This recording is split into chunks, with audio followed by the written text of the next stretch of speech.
Hi friends, Noor the pharmacist in front of you. आज एक नई वीडियो के साथ सेम हमारी जो सीरीज चल रही है कि लाइफ फैक्ट्स या ह्यूमन साइकोलॉजी। लेकिन आज जिस टॉपिक में हम बात करेंगे that is very much important, और ये एक ऐसा टॉपिक है कि ये किसी भी इंसान की लाइफ में इन्वॉल्व होता है। हम बात करेंगे ओवर थिंकिंग पर।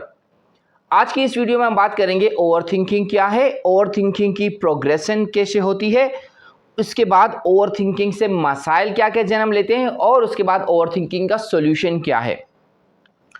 ओवर थिंकिंग है क्या दोस्तों? जब हम किसी भी चीज़ के बारे में बार बार सोचते हैं, बार बार सोचते हैं तो इसको कहते हैं ओवर थिंकिंग।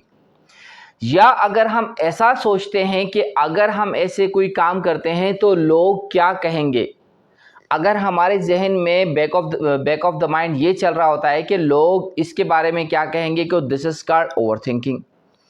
अगर आप समझते हैं कि अगर ऐसा हो जाता है तो ऐसा होगा, तो मेरे स्टेटस के बारे में लोग क्या क्लेम करेंगे, मेरे स्टेटस के बारे में लोग क्या सोचेंगे, तो ये क्या कहलाता है ओवर थिंकिंग। मैं एक छोटी सी एग्जाम्पल आपको देता हूँ। अगर आप उस एग्जाम्पल को समझते हैं तो समझेंगे तो आपको ऐसा आइडिया होगा कि ये ओवर थिंकिंग क्या होती है और इससे आपके नुकसानात क्या क्या हो सकते हैं।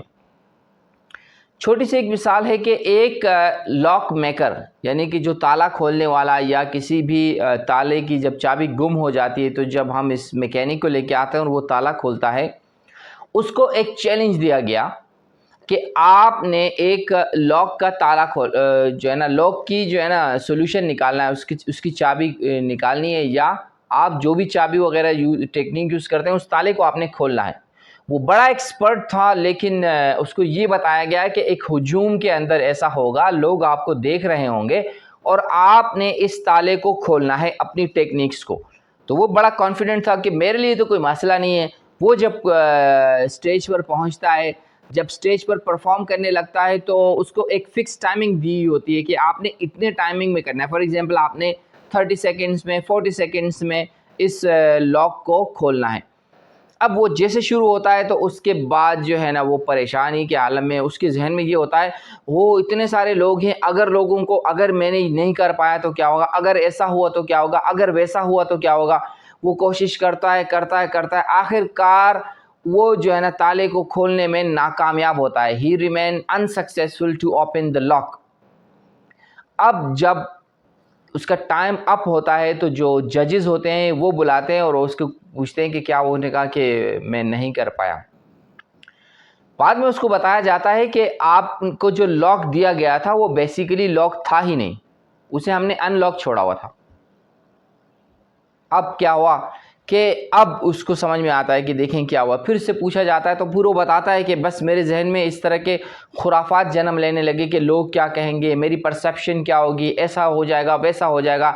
अगर मैं थोड़ी देर के लिए रिलैक्स होकर सोचता कि नहीं, ऐसा भी तो पॉसिबल है कि ये ताला लॉक ही ना हो और मैं ट्राई तो करूँ इसको खोलने की, लेकिन उसने ट्राई नहीं की और इस ओवर थिंकिंग की बिना पर वो सक्सेसफुल ना हो सका, यानी कि वो अनसक्सेसफुल रहा। तो ये था मेरे दोस्तों कि जब हम ओवर थिंकिंग करते हैं तो हमारे मामलात ज़्यादा ख़राब होते हैं। अब देखिए, ओवर थिंकिंग को हम फिलॉसफिकली, मैं आपको इसकी स्टेजेस बताऊंगा, मैं पैथोजेनेसिस आपको नहीं बताने लगा हूँ। होता क्या है, जनरली जो हमारी सोशल लाइफ में है, हम जब ओवर थिंकिंग करते हैं तो ये ओवर थिंकिंग स्ट्रेस में कन्वर्ट हो जाती है, या टेंशन होने लगती है। अब ये टेंशन है, ये सेकेंड स्टेज है, यानी आपने ओवर थिंकिंग को छोड़ा नहीं, ओवर थिंकिंग आपके पीछे लगी हुई है। अब इसका थर्ड स्टेज आता है कि वो ओवरथिंकिंग एंजाइटी में कन्वर्ट हो जाती है। एंजाइटी बेसिकली क्या है कि आपको एक अननोन फियर होगा, आपको पता नहीं है कि आपको क्या प्रॉब्लम हो रही है, लेकिन बस आपकी सोच आपको बार बार सोच आ रही होगी कि ये ना हो जाए, वो ना हो जाए, ऐसा तो नहीं होगा, वैसा तो नहीं होगा। अब जब ये anxiety for the long term आपके जहन में रहेगी या आप इसको सोचेंगे, तो फिर इसकी जो है ना, हम कहेंगे ये एक पैथोलॉजिकल कंडीशन में कन्वर्ट हो जाती है, and that is called depression. अब जब डिप्रेशन आई तो डिप्रेशन का फिर इलाज डॉक्टर कर सकता है, वो आपको एक साइकेट्रिस्ट के पास जाना पड़ेगा और वहीं से उसका इलाज होगा। लेकिन सवाल ये है कि हम डिप्रेशन में जाएं क्यों? ऐसा क्यों होता है कि इंसान डिप्रेशन में जाता है? उसका रीज़न ये है कि हमारे पास अपनी कॉमन लाइफ में मामलात को सॉल्व करने का आइडिया ही नहीं होता, या अगर आइडिया होता है तो लॉक मेकर की तरह हम ठंडे दिमाग से सोचते ही नहीं है। तो अगर हम ठंडे दिमाग से सोचेंगे तो हम इस प्रॉब्लम को सॉल्व कर देंगे। मैं आपको एक प्रैक्टिकल ऑब्जर्वेशन बताना चाहता हूँ डिप्रेशन की भी। अगर एक इंसान डिप्रेशन में होता है, वो किसी साइकियाट्रिस्ट के पास भी जाता है, वो उसको मेडिसिन भी लिखता है, लेकिन वो मेडिसिन ही लिख सकता है एक खास वक्त तक, एक खास स्टेजेस तक। आपको आपका साइकियाट्रिस्ट यही बातें बताएगा जो मैं आपको ये बताने लगा हूं कि आपने प्रैक्टिकली कोशिश करनी है इस बीमारी से जान छुड़ाने की। तो सवाल ये है कि फाइनली जब आपका डॉक्टर भी आपको यही कह रहा है कि दवाइयों के साथ साथ आपने प्रैक्टिकली इस चीज़ से जान छुड़ानी है, तो आप क्यों इस स्टेज पे पहुंचे कि आप वहां पर जाकर दवाइयां लें। तो दोस्तों, ये आपको मैं एक छोटी सी मिसाल देता हूं। आप प्रैक्टिस कीजिए अपनी कॉमन लाइफ में। आप अपने ऑफिस में हैं, आपके अपनी फैमिली मैटर्स के साथ, बच्चों के साथ, बहन भाइयों के साथ, बेगम के साथ, दोस्तों के साथ, कोई भी मामला थोड़े से उलझन का शिकार होते हैं, आप उस उलझन को तूल नहीं दीजिए। आप सिंपली उस उलझन को ख़त्म कीजिए और आप जो है ना, अगर फॉर एग्जांपल वो टॉपिक हो गया, उसको बार बार घर पे आके रिपीट नहीं कीजिए। अगर ऐसा होता, मैंने ऐसे क्यों कहा था, उसने ऐसे क्यों कहा था, मैंने ऐसे, अगर मैं ऐसे कर लेता, अगर मैं ऐसे कर लेता, मुझे ये करना चाहिए था, मुझे। इतनी फजूलियात में इस चीज़ को तूल ना दें। आप सिंपल टॉपिक चेंज कर दीजिए। आप गए, आपने ऑफिस में अपने ऑफिस कुलीग के साथ कोई तू मैं हुई, बस खास दिस इज एनफ। आपने माइंड चेंज कर दिया। अब आप अपने जहन में आए, हाँ मैं घर जाऊंगा, मुझे तो आज बुक पढ़नी है, हाँ मैं घर जाऊंगा, मुझे एक्सरसाइज करनी है, हाँ मैं घर जाऊंगा, मुझे तो आज ये असाइनमेंट दी गई है। आपने नेक्स्ट असाइनमेंट में सोचना शुरू कर देना है। तो इससे जब आप अपना माइंड चेंज करेंगे, आपका टॉपिक चेंज हो जाएगा। और इसके साथ साथ मैं आपको एक इंटरेस्टिंग प्रैक्टिकल चीज़ बताऊं कि अगर आप चाहते हैं कि आप एक टॉपिक को भुला नहीं पा रहे, आप लिखिए उसको पेपर पे कि ये टॉपिक आज मेरे इस दोस्त, कोलीग, फैमिली मेंबर्स, दोस्त के साथ कुछ मैटर में आया था, मैं ये लिख रहा हूँ और इसके बाद मैं इस टॉपिक को अब डिस्कस नहीं करूँगा। आपने बुक क्लोज करके रख देनी। और आपने अपने आप को जब भी ये सोच आए तो आप अपने आप को कहिए कि चूंकि ये टॉपिक क्लोज हो चुका है तो please do not discuss this, please do not think about this.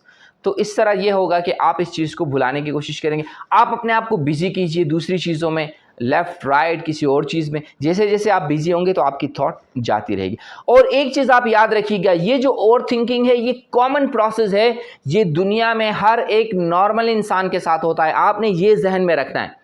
जब आप ये जहन में रखेंगे तो आपको पता चलेगा कि you are a normal person and you should just wind up the topic. तो दोस्तों, मैंने कोशिश की आपको ये टॉपिक बताऊं। देखिए, टॉपिक जानने से आपको ये फायदा होगा कि लाइफ में अगर आपको कोई प्रॉब्लम पर्सनली होती है, आप उसको सॉल्व कर पाते हैं। अगर आपके पास कोई दोस्त आके आपको कोई इशू लेके आता है, आप उसको काउंसलिंग करके समझाइए। तो this is also something very good. Friends, उम्मीद है आपने वीडियो को एंजॉय किया होगा। और take very much care of your self and इंशाल्लाह मिलते हैं नेक्स्ट वीडियो में। Thank you so much, bye.